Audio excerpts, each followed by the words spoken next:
హల్లెలూయా. Good morning. మేల్కొన్నారా? బాగున్నారా? దేవుని ఆశీర్వాదాలు అనుభవిస్తూ ఆనందంగా సాగుతున్నారా? పోరాటాలు వచ్చినప్పుడు కృంగిపోకుండా ప్రభువును వేడుకొనటం, అవసరతలు కలిగినప్పుడు అప్పులు చేయకుండా దేవుడిని అడగటం ఏంటండి, అనారోగ్యాలు కలిగినప్పుడు అక్కడికి పరిగెత్తకుండా ప్రభు పాదము సన్నిధికి పరిగెత్తి ప్రార్థించటం నేర్చుకుంటే మనం ధన్యులమవుతామండి. ప్రార్థన నేర్చుకుందాం. అన్ని సమయాలలో అన్ని విధములైన ప్రార్థనలు మనం నేర్చుకోవాలని, చేయాలని దేవుడు ఆశిస్తున్నాడు. అందుకే ప్రార్థన అంశం మీద కొన్ని వారాలుగా వెళ్తున్నాం. ఒక చిన్న ప్రార్థన. పరిశుద్ధుడా, మరొకసారి ఈ సమయాన్ని మాకు దీవించమని క్రీస్తునామంలో అడుగుతున్నాను తండ్రి. అవునండి, క్లుప్త ప్రార్థనలు. ప్రభుతో ఒక్క మాట చెప్పినా చాలు, ఒక్క సైగ చేసినా చాలు, మన మీదనే దృష్టి ఉంచిన ప్రభు మన ప్రార్థనలు వింటారు. మరి ఇంతవరకు ఎన్నో రకాల ప్రార్థనలు మనం గురించి వింటున్నాం. మరి మీరు అనుభవపూర్వకంగా ఆ ప్రార్థన బలాన్ని, అలాంటి ప్రార్థనలు చేసి పుంజుకుంటున్నారని నమ్ముతున్నాను. మరి ముఖ్యమైన ఒక ప్రార్థన ఉంది. ఈ ప్రార్థన వలన మనకి ఎంతో, ఈ ప్రార్థన మనల్ని తెప్పరిల్ల చేస్తుంది, మనల్ని సమాధానపరుస్తుంది, సంతృప్తి కలుగజేస్తుంది. అదే కన్నీటి ప్రార్థన. కన్నీటి ప్రార్థన. మీరు కన్నీరు గారుస్తారా? ఏడుస్తారా? ఇంకా పచ్చివచ్చిగా అడగాలంటే రోధిస్తారా? దుఃఖిస్తారా? ఏడుస్తాం. మనం అనేక విషయాల కొరకు ఏడుస్తుంటాం. కొంతమంది ఉడికిపోతారంతో ఏడుస్తారు, ఎవరో ఏదో అన్నారని. కొంతమంది బాధ తట్టుకోలేక ఏడుస్తారు, కొంతమంది భయమేసి ఏడుస్తారు, కొంతమంది కోపం వచ్చి ఏడుస్తారు. బాబా ఎన్ని ఏడుపులు! అది లేదు ఇది లేదని తలచుకొని మరీ ఏడుస్తారు. కొంతమంది మనుషుల దగ్గర ఏడుస్తారు, అధికారుల దగ్గర ఏడుస్తారు, తల్లిదండ్రుల దగ్గర ఏడుస్తారు. మీరే దిక్కు అన్నట్టుగా ఎవరి దగ్గర పెడితే వాడి దగ్గర కన్నీరు గార్చుతావు. చాలామంది యొక్క బలహీనతలు చూపిస్తూ మనం దేవుని బిడ్డలో దుఃఖించని అవసరం లేదు. దేవునితో మనం సరిగా ఉంటే. సాధారణంగా బయట ప్రపంచానికి క్రైస్తవులంటే ఏ ఉద్దేశం ఉందో తెలుసండి. నేను ఒకసారి బెంగళూరు మీటింగ్కి వెళ్తూ ఉండగా ఒక ఆయన పక్కన కూర్చున్నాడు. మీరు ఎవరంటే పాస్టర్ అని చెప్పాను. అంటే ఎవరంటే క్రిస్టియన్ పాస్టర్ అన్న. ఓహో, టీవీలో మీ క్రిస్టియన్స్ అందరూ ఎప్పుడు చూసినా ఏడుస్తూ ఉంటారు ఎందుకండి అని అడిగాడు ఆయన. అంటే ఆయన అభిప్రాయం, యేసుప్రభుని నమ్ముకున్న వాళ్ళంటే ఏడుస్తూ ఉన్నోళ్ళు అని.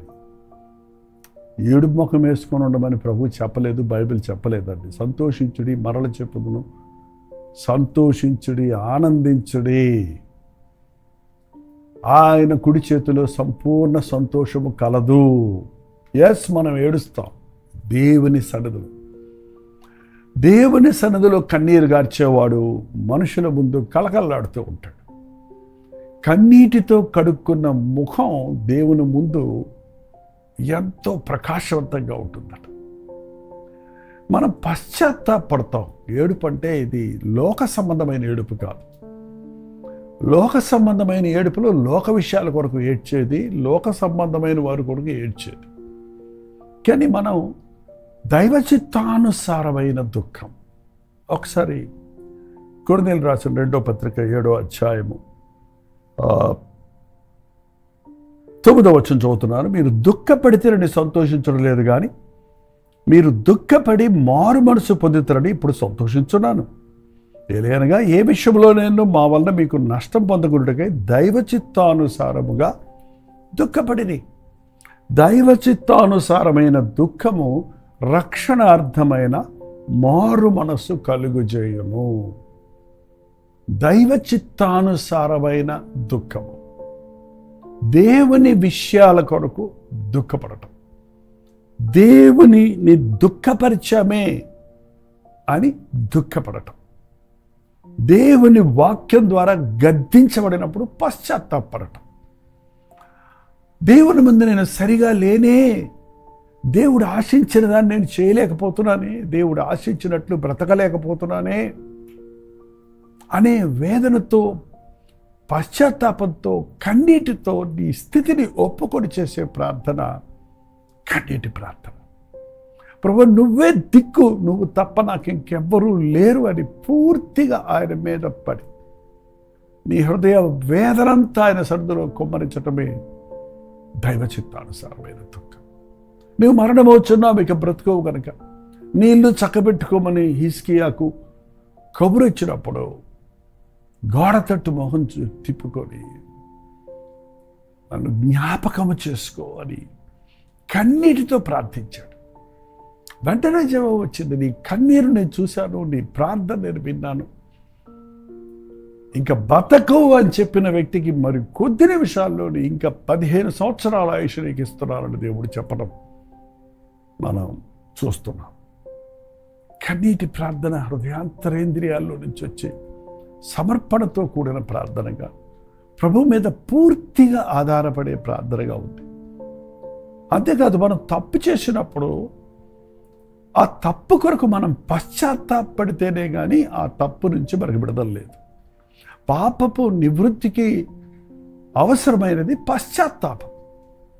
చేసిన తప్పును గురించి రిగ్రెట్ అవుతాం, దైవ చిత్తానుసారంగా దుఃఖపడటం. దైవ చిత్తానుసారంగా అంటే దేవుని ముందు నేను సరిలేనే, దేవుని నేను దుఃఖపరిచానే, నేను ఇలా ఉండవలసింది ఇంత హీనస్థితికి దిగజారానే అనే గ్రహింపు కలిగినప్పుడు ఆ గ్రహింపు దైవ చిత్తానుసారమైన దుఃఖము రక్షణార్థమైన మారు మనస్సును కలుగజేస్తుంది. నీ మనస్సు మారుస్తున్నటువంటి పశ్చాత్తాపం నీ మనస్సుకు నూతనమైన కనువిప్పు కలుగజేస్తుంది. పశ్చాత్తాపం తప్పు చేసిన వాడి గుండె రాయి అయిపోతుందండి. బట్ పరిశుద్ధాత్ముడు మనల్ని ఒప్పించినప్పుడు, ఆయన మాటలు మనం వింటున్నప్పుడు అది బండలను పగలగొట్టు సుత్తిపడ్డది కనుక పరిశుద్ధాత్ముడు మన మీదకు వచ్చినప్పుడు మన పాపముల గురించి,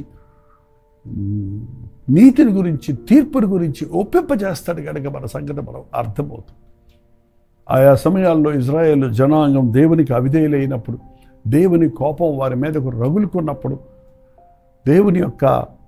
దేవుని సన్నిధిలో వారు దూరస్తులైపోయి దేవుని ఆశీర్వాదాలు పోగొట్టుకున్నప్పుడు యోవేలు ప్రవక్త ద్వారా దేవుడు హెచ్చరించిన మాట ఏంటో చూడండి. యోవేలు గ్రంథము 2వ అధ్యాయము 12వ వచనము. ఇప్పుడైనను మీరు ఉపవాసం ఉండి కన్నీరు విడిచుచు దుఃఖించుచు మనఃపూర్వకముగా నా యొద్దకు తిరిగి రండి. ఇప్పుడైనా మీ పంటలు పాడైపోయినాయి, మీ ఆరోగ్యం పాడైపోయింది, మీ జీవితం పాడైపోయింది, మీ కుటుంబాలు చిన్నాభిన్నాలు అయిపోయినాయి, మీ జీవితంలో ఆశీర్వాదాలన్నీ పోగొట్టుకున్నారు, ఎండిపోయిన స్థితిలోనికి వెళ్ళిపోయారు, దేవుడిని మరచి శ్రమల పాలయ్యారు. ఇప్పుడైనా మీరు ఉపవాసం ఉండి కన్నీళ్లు విడిచుచు దుఃఖించుచు, కన్నీళ్ళు అనేవి బయటికి కనబడేదండి, దుఃఖం అనేది గుండెల్లో నిలిచి ఉండేది. మనం అన్ని సమయాల్లో కన్నీళ్లు కార్చలేము, ఏడుస్తూ ఉండలేము, ఏడుపంటే బయటికి కనపడుతుంది. కానీ దుఃఖము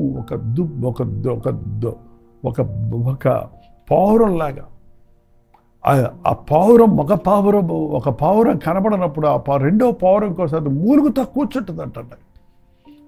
ఎక్కడికి పోయావు అని.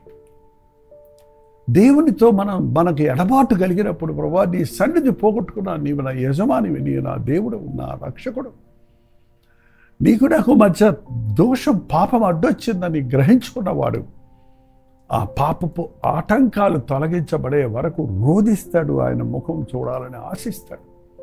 ఇప్పుడైనా మీరు మారు మనసు పొంది ఉపవాసం ఉండి కన్నీరు విడిచుచు మనఃపూర్వకముగా ఆయన వైపు తిరిగితే 13వ వచనం, నీ దేవుడైన యెహోవా కరుణావాస్యల గలవాడును శాంతమూర్తియు అత్యంత కృపగలిగినాడై ఉండి తాను చేయనుద్దేశించిన కీడును చేయక పశ్చాత్తాపడును గనుక మీ వస్త్రములను కాక మీ హృదయములను చించుకొనుడే. ఏంటండి? హృదయములను చింపుకొని ఆయన వైపు తిరగండి. ఇప్పుడైనా మీరు పశ్చాత్తాపడి కన్నీటితో మీ తప్పుల కొరకు మనం ఏడిస్తానండి, మన పాపం కోసం మాత్రమే మనం ఏడాలి. మరి దేనికోసం ఏడవలసిన అవసరం లేదు. అన్నం కోసం, వస్త్రాల కోసం, ఏంటంటే ఈ లోక సంబంధమైన వాటి కోసము దుఃఖము దుఃఖించవలసిన అవసరం లేదు. ఆ దుఃఖం మనకి ఎంతటికీ ఉపశమనం ఇవ్వదు. ఈ లోక సంబంధమైన దుఃఖము పశ్చాత్తాపాన్ని కలుగు, లోక సంబంధమైన మరణమునకు దారి తీయను. అక్కడ చూడండి, వాళ్ళు ఒకసారి కొరింథీయులకు రాసిన 2వ పత్రిక 7వ అధ్యాయంలో, మీరు అయితే ఈ లోక సంబంధమైన దుఃఖము మరణమును కలుగు చేయను. ఈ లోక సంబంధమైన దుఃఖము నువ్వు అంతకంతకి క్షీణించిపోవడానికి కారణము, డిప్రెషన్లోకి వెళ్ళిపోవడానికి కారణము. మన దుఃఖము, మన కన్నీరు మన హృదయంలో నుంచి దేవుని పాదములకు తాగిన మరుక్షణంలో ఆయన దీవెన మనకు దొరుకుతుంది, ఆయన క్షమాపణ మనకు దొరుకుతుంది. నూతన శక్తిని పుంజుకుంటున్నావు, నూతన ఆనందముతో. ఇక నీ దుఃఖదనములు సమాప్తమైనవన్న మాటతో ఆయన కొరకు సంతోషంగా బయటకు వచ్చి జీవించగలుగుతాం. జీవితకాలం అంతా ఆయన సాక్షులుగా ఉండగలుగుతాం. కన్నీరు లేని ప్రార్థన గుండెల్లో నుంచి వచ్చిన ప్రార్థన కాదండి. కన్నీరు ఎప్పుడు వస్తుంది? గుండె కదిలినప్పుడు వస్తుంది. అది కృతజ్ఞతతో కదిలినా కన్నీరు వస్తాయి, ఆనందంతో. అది వేదనతో, పశ్చాత్తాపంతో గుండె కదిలినా కన్నీరు వస్తాయి. మన పాపముల కొరకు పశ్చాత్తాపడాలి. అంతటి పాపాన్ని క్షమించిన ప్రభువును స్తుతిస్తూ ఆనంద బాష్పాలతో ఆయన్ని ఆరాధించాలి. అది నిజమైన ఆరాధనతో కూడిన ప్రార్థన, కన్నీటితో చేసే ప్రార్థన, పాపము కొరకు పశ్చాత్తాపడే చేసే ప్రార్థన. ఆ పాపాత్మరాలు ప్రభు పాదముల దగ్గరకు వచ్చి వెనక తట్టు వచ్చి ఆయన కన్నీటితో ఆయన పాదాలు కడిగింది. అమ్మా, నీ విస్తారమైన పాపము క్షమించబడినవి, సమాధానంగా వెళ్ళని ప్రభు దగ్గర క్షమాపణ పొంది సంతోషంగా తిరిగి వెళ్ళిందండి. పశ్చాత్తాపం మనకు నిజమైన ఆనందాన్ని కలుగజేస్తుంది, పాపం మీద విజయాన్ని ఇస్తుంది. పాప దోషము నుంచి మనం క్షమించబడతాం.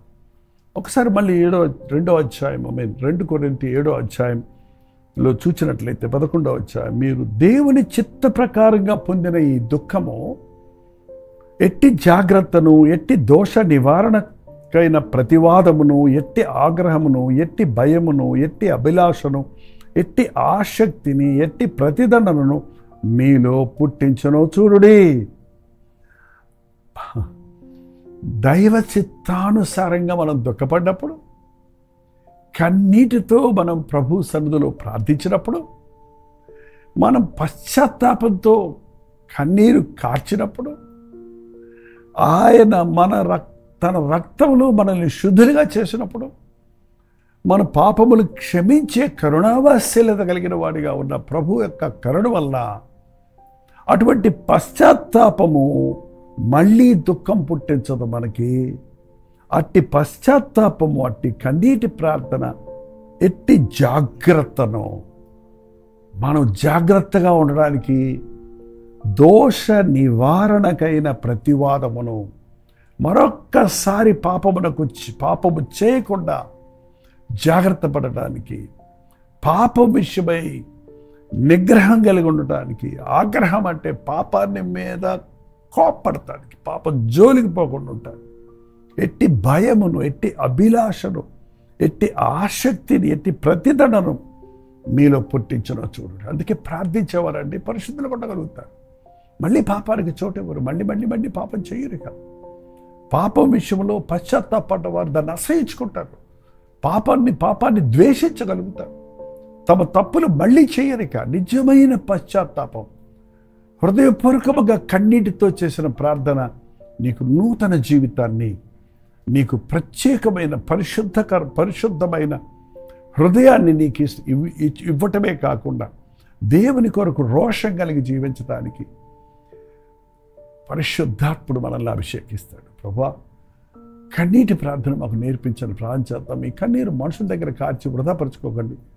దేవుడి దగ్గర కార్చిన ప్రతి కన్నీటి బొట్టుకు ప్రభువు జవాబిస్తాడు. నా కన్నీటిని నీ బుడిలో పట్టి ఉన్నావు, నీ కవిళలో రాసుకుని ఉన్నావు అని దావీదు చెప్పినట్లుగా మన కన్నీటి ప్రార్థనను కొలత వేసి మనం ఎంత యథార్థంగా ప్రార్థిస్తున్నామో అంతగా మనకు తన జవాబులను ఇవ్వడానికి, మనల్ని ఆశీర్వదించడానికి, మన కన్నీటిని తుడవడానికి మన ప్రభువైన యేసుక్రీస్తు ఆశిస్తూ ఉన్నాడు. ప్రార్థన. పరిశుద్ధుడా, నీకు వందనములయ్యా. లోక విషయాల కొరకు ఏడ్చేవారిగా మేముండక నీ సన్నిధిలో చేరి దైవ చిత్తానుసారమైన పశ్చాత్తాపం కలిగి దైవ చిత్తానుసారమైన దుఃఖముతో కన్నీటితో మా పాపములను నీ పాదముల దగ్గర విడిచిపెట్టుటకు నీవిచ్చే పాప క్షమాపణను పొంది నీ రక్తములో కడగబడి మా దుఃఖమునకు ప్రతిగా పూదండనిస్తానన్నావు. మా దుఃఖ దినములు సమాప్తమైనవన్నావు. నీ సంతోషం మా హృదయంలో ఏలునట్లుగా పరిశుద్ధాత్మని కార్యము ఈ ఉదయం నీ మాటలు వింటున్న ప్రతి ఒక్కరి హృదయాలను జరగనిమ్మని క్రీస్తు నామములో అడుగుచున్నాను తండ్రి. ఆమేన్. మన తండ్రి అయిన దేవుని యొక్క ప్రేమయు, కుమారుడైన క్రీస్తు యొక్క కృపయు, ఆదరణకర్త అయిన పరిశుద్ధాత్మ యొక్క సహవాసమును కూడి వచ్చిన మనందరికీ ఇప్పుడును సదాకాలమును తోడయుండును గాక. ఆమేన్. దేవుని స్తోత్రం. మీ ప్రార్థన అవసరతల భారాలు 954041 నెంబర్కి లేక 9100100038 నెంబర్కి మీరు ఇతర దేశాల్లో ఉంటే టెక్స్ట్ ఆర్ వాయిస్ మెయిల్ ద్వారా వాట్సాప్ చేయండి. మీ పక్షాలు మేము ప్రార్థిస్తున్నాం. ప్రభుత్వమైతే మధ్యాహ్నం 3 గంటలకు హెచ్చరిక. అలాగే వాళ్ళ బుధవారం కదండి కల్వరి ప్రతిధ్వని కల్వరి చర్చిలో జరిగే మిడ్ వీక్ ప్రేయర్ మీకు లింక్ ఇవ్వడానికి ప్రయత్నిస్తాం. మాతో పాటు ఎక్కిపించి మీరు కూడా ప్రార్థించండి. అంతవరకు దేవుని మహాకృప మీకు తోడైనను గాక.